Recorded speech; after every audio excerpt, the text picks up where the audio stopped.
Writing case studies. So, what is case studies? Case studies are stories. They present realistic complex situation often involving a problem. അപ്പോൾ case studies എന്ന് പറഞ്ഞു കഴിഞ്ഞാൽ എന്തെങ്കിലും സംഭവങ്ങളോ കഥകളെയാണ് നമ്മൾ case studies എന്ന് പറയുന്നത്.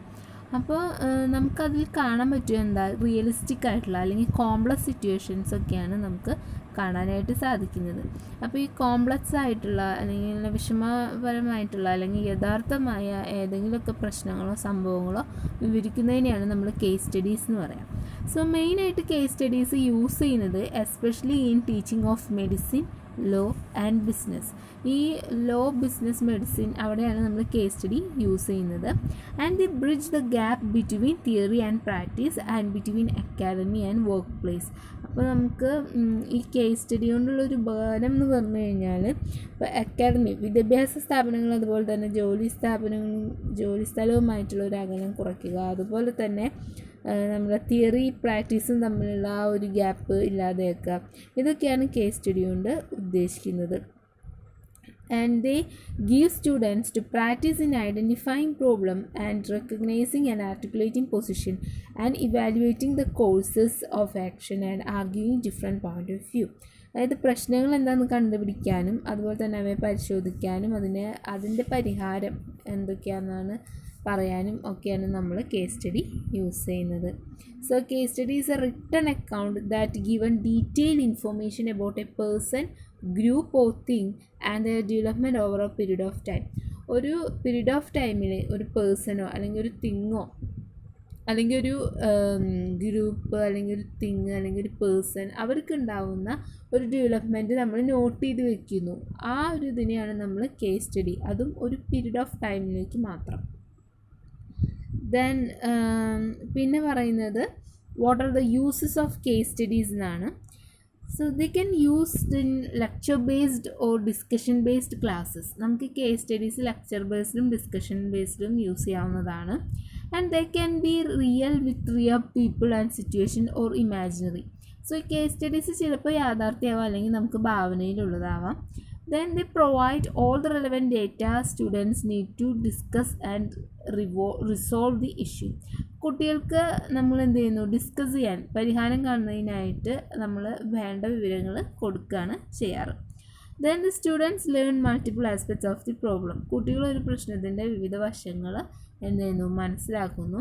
And they can challenge students to examine multiple aspects of the problem and they can make students to propose a solution for the cases or simply identify the parameters of a problem. അതായത് കുട്ടികൾക്ക് പ്രശ്നം പരിഹാരവും കണ്ടെത്താനുള്ള ഒരു അവസരം നമ്മളിതിലൂടെ കൊടുക്കുകയാണ് ചെയ്യുന്നത്. അപ്പോൾ ഇതിൻ്റെ ഒരു ബെസ്റ്റ് എക്സാമ്പിൾ എന്ന് പറയുന്നത് നമ്മുടെ ഒരു ഫിലിമിൽ പൃഥ്വിരാജ് MBBS പഠിക്കുന്ന ഒരു ടൈമിൽ ഒരു സീനുണ്ട് ഒരു ഫിലിമിൽ. അപ്പോൾ അതിൽ എങ്ങനെയാണെന്ന് വെച്ച് കഴിഞ്ഞാൽ ഒരു രോഗീനെ അനലൈസ് ചെയ്യാൻ കൊടുക്കുന്നുണ്ട്. ആ രോഗിയായി വരുന്നത് സലീം കുമാറാണ്. സോ അത് ഒരു കേസ് സ്റ്റഡിക്ക് ഒരു എക്സാമ്പിളാണ്. അപ്പോൾ ആ ഒരു രോഗിയുടെ പ്രോബ്ലംസ് എന്താണെന്ന് കണ്ടുപിടിച്ച് അതിന് സൊല്യൂഷൻ പറയുക എന്നുള്ളതാണ് കൊടുത്ത ടാസ്ക് ആയിരുന്നത്. Then how to lead a case based discussion. Take sufficient time to read and understand the case. നമ്മൾ എന്ത് ചെയ്യണം, സഫിഷ്യൻറ്റ് ടൈം എടുത്തിട്ട് ആ കേസ് റീഡ് ചെയ്യണം. And get some guidelines from how to approach a case. അപ്പോൾ നമുക്ക് guide lines സ്വീകരിക്കാം, ടീച്ചേഴ്സിൻ്റെ നിന്നോ അല്ലെങ്കിൽ അതിനെക്കുറിച്ച് അറിവുള്ള ആരുടെയെങ്കിലും നിന്നൊക്കെ നമുക്ക് ഗൈഡ് ലൈൻസ് സ്വീകരിക്കാം. Then analyze and evaluate the decisions each character has made and their implications. So നമ്മൾ എന്ത് ചെയ്യണം, ഓരോ കാര്യങ്ങളും നല്ലോണം അനലൈസ് ചെയ്തിട്ട് വേണം നമ്മൾ ഈ കേസ് സ്റ്റഡി ചെയ്യാനായിട്ട്. Examine what you have done differently and why. നിങ്ങൾ ഏതെങ്കിലും കാര്യങ്ങൾ ഡിഫറെൻ്റ്ലി ചെയ്തിട്ടുണ്ടെങ്കിൽ അതെന്തുകൊണ്ടാണെന്നും കൂടി നമ്മൾ പറയണം. And work in groups and make sure everyone is involved. നമ്മളിപ്പോൾ ഗ്രൂപ്പിലാണ് വർക്ക് ചെയ്യുന്നതെങ്കിൽ എല്ലാ സ്റ്റുഡൻസിൻ്റെയും അല്ലെങ്കിൽ എല്ലാ മെമ്പേഴ്സിൻ്റെയും ഒരു പ്രസൻസ് അതിലുണ്ടെങ്കിൽ ഉണ്ടോയെന്ന് നമ്മൾ ഉറപ്പാക്കണം. And present solutions and reasoning. നമ്മൾ നിർദ്ദേശങ്ങൾ നമ്മളതിന് സമർപ്പിക്കണം. അതുപോലെ തന്നെ കാരണങ്ങൾ എന്തെങ്കിലും ഉണ്ടെങ്കിൽ അത് നമ്മൾ പറയേണ്ടതാണ്. ദെൻ പിന്നെ പറയുന്നത് guide the discussion. As the discussion proceeds, raise questions that call for the assumptions, claims and illustrations by the participants. നമ്മൾ ഡിസ്കഷൻ മുന്നോട്ട് കൊണ്ടുപോവുക. അപ്പോൾ ഈ ഡിസ്കഷൻ നടക്കുന്നതിൻ്റെ ഇടയിൽ നമുക്ക് ക്വസ്റ്റ്യൻസ് വരും, അതുപോലെ തന്നെ നമുക്ക് എന്ത് വരും, അസംഷൻസ് വരും, അതായത് ഓരോ അനുമാനങ്ങൾ വരും, അതുപോലെ തന്നെ ക്ലെയിംസ് വരും, ദെൻ ഇല്ലുസ്ട്രേഷൻസ്, ഉദാഹരണങ്ങൾ വെച്ച് പറയുന്നത് എല്ലാം വരും. അപ്പോൾ എല്ലാ കാര്യങ്ങളും നമ്മൾ മറ്റുള്ളവരിൽ നിന്ന് സ്വീകരിക്കണം. Then synthesize the issue raised, അതിൻ്റെ എല്ലാ കാര്യങ്ങളും നമ്മൾ എന്ത് ചെയ്യണം, ഒന്ന് സമ്മറൈസ് ചെയ്യുകയാണ് വേണ്ടത്. ഇനി നെക്സ്റ്റ് വണ്ണാണ് writing report. Writing report. So first നമ്മൾ നോക്കണം what is a report. A report is a written for a clear purpose and to particular audience, and specific information and evidences are presented and analyzed and applied to particular problem. It is presented in a structured format making use of sections and headings. So നമ്മളൊരു നല്ല വ്യക്തമായ clear പേർപ്പസോട് കൂടി, ഒരു ഉദ്ദേശത്തോട് കൂടിയിട്ട് നമ്മളൊരു particular ഓഡിയൻസിന് വേണ്ടി തയ്യാറാക്കുന്നതാണ് report. ഈ റിപ്പോർട്ടിൽ എന്തൊക്കെയാണുള്ളത്? ഇറ്റ് ഇൻക്ലൂഡ് സ്പെസിഫിക് ഇൻഫോർമേഷൻസ്, ഒരു പ്രശ്നത്തെ പറ്റി അല്ലെങ്കിൽ ഒരു കാര്യത്തെ പറ്റിയുള്ള പ്രധാന വിവരങ്ങൾ, അതുപോലെ തന്നെ എവിഡൻസ്, തെളിവുകൾ, അതെല്ലാം പ്രസൻറ്റ് ചെയ്തിട്ടുണ്ടാവും. ദെൻ അനലൈസ് ചെയ്തിട്ടുണ്ടായിരിക്കും. And applied to a particular problem, ഒരു പ്രോബ്ലത്തിലോട്ട് അത് അപ്ലൈ ചെയ്തിട്ടും ഉണ്ടായിരിക്കും. സോ ഇതിനൊരു പെർട്ടിക്കുലർ ഫോർമാറ്റ് ഉണ്ട്. അതുപോലെ തന്നെ നമ്മൾ എന്ത് ചെയ്യുന്നു, പലതരത്തിലുള്ള ഹെഡിങ്സ്, സെക്ഷൻസൊക്കെ ആക്കിയിട്ടാണ് നമ്മൾ റിപ്പോർട്ട് എഴുതാറ്. Then report is a short, sharp, concise document എന്നാണ് പറയുന്നത്, which written in a particular purpose and audience. അപ്പോൾ ഷോർട്ട്, ഷാർപ്പ്, കൺസൈസ് ഡോക്യുമെൻറ്റ്, അതിനെയാണ് നമ്മൾ റിപ്പോർട്ട് എന്ന് പറയുന്നത്. ദെൻ ഇനി നമ്മൾ പറയാൻ പോകുന്നത്, why writing a report we are given instructions or guidelines. നമുക്ക് റിപ്പോർട്ട് ചെയ്യുന്ന സമയത്ത് നമ്മൾ ഇൻസ്ട്രക്ഷൻസും ഗൈഡ് ലൈൻസും കൊടുക്കുന്നു. അതുപോലെ തന്നെ പർപ്പസ്, ഓഡിയൻസ്, പ്രോബ്ലം, ഈ കാര്യങ്ങളതിനൊക്കെ നമ്മൾ അറിയേണ്ടതായിട്ടുണ്ട്. ഉദ്ദേശം, ആർക്കാണ് റിപ്പോർട്ട് ചെയ്യുന്നത്.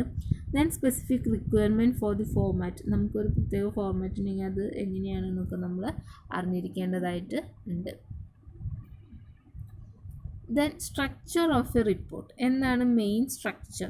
അപ്പോൾ അതിൽ വരുന്നത് title page, then terms of references, then abstract, then table of contents, then introduction, methods, result, discussion, conclusion, then appendices, then bibliography, acknowledgement, glossary, ഇങ്ങനെയുള്ള കാര്യങ്ങളൊക്കെയാണ് വരുന്നത്. അപ്പോൾ ഇതിൽ ഇമ്പോർട്ടൻ്റ് ആയിട്ടുള്ള കാര്യങ്ങൾ നമുക്ക് ഡിസ്കസ് ചെയ്യാം. First one is title page. So the title page briefly describe the purpose and should include the name, the date and whom is written. നമ്മൾക്ക് നോക്കേണ്ടത് ആർക്കാണ് ഉദ്ദേശം എന്ന് പറഞ്ഞു കഴിഞ്ഞാൽ ടൈറ്റിൽ പേജിൻ്റെ നമ്മൾ കാര്യങ്ങളൊന്ന് ചെറുതായിട്ട് വിവരിക്കുക. ദെൻ അതിന് നിങ്ങളുടെ പേര് വേണം, ഡേറ്റ് വേണം, ദെൻ റിപ്പോർട്ട് ആർക്കാണ് കൊടുക്കുന്നതെന്ന് വേണം. The next one is terms of references. Under this heading you should include a brief explanation of who will read the report. നമ്മൾ റിപ്പോർട്ട് ആർക്കാണ്, എന്തിനാണ് എഴുതിയത് എന്നുള്ളതൊക്കെയാണ്. അതായത് ഓഡിയൻസ്, പർപ്പസ്, മെത്തേഡൊക്കെ ടേംസ് ഓഫ് റെഫറൻസസിലാണ് വരുന്നത്. The next one is summary. അപ്പോൾ ഈ സമ്മറിക്ക് പറയുന്ന മറ്റൊരു പേരാണ് നമ്മുടെ അബ്സ്ട്രാക്റ്റ് എന്ന് പറയുന്നത്.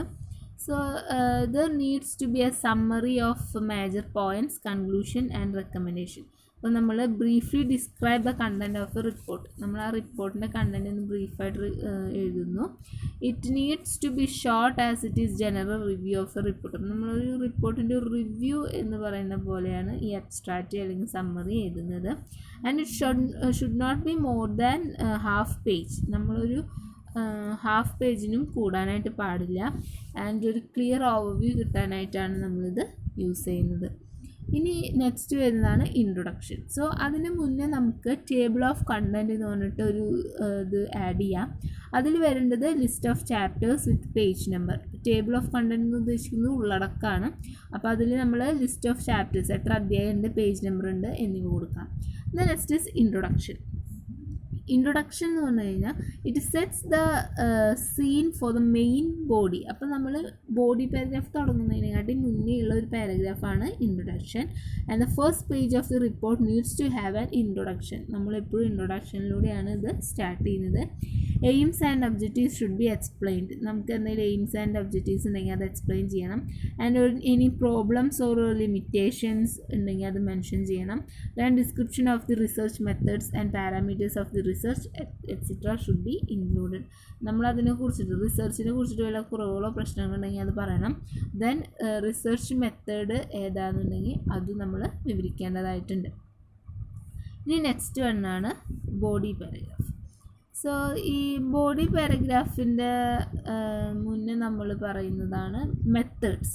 അപ്പോൾ ഈ മെത്തേഡ്സിൽ എന്താ വരുന്നതെന്ന് വെച്ച് കഴിഞ്ഞാൽ ലിസ്റ്റ് ഓഫ് എക്യുപ്മെൻറ്റ്സ് യൂസ്ഡ്. നമ്മൾ എന്തെങ്കിലും എക്യുപ്മെൻറ്റ്സ് യൂസ് ചെയ്യുന്നെങ്കിൽ അത് നമ്മൾ ആഡ് ചെയ്യേണ്ടതാണ്. ദെൻ റിസൾട്ട് വരുന്നുണ്ട്. Show the result with necessary diagrams, graphics and tables. Then discussions. The main body of the discussion.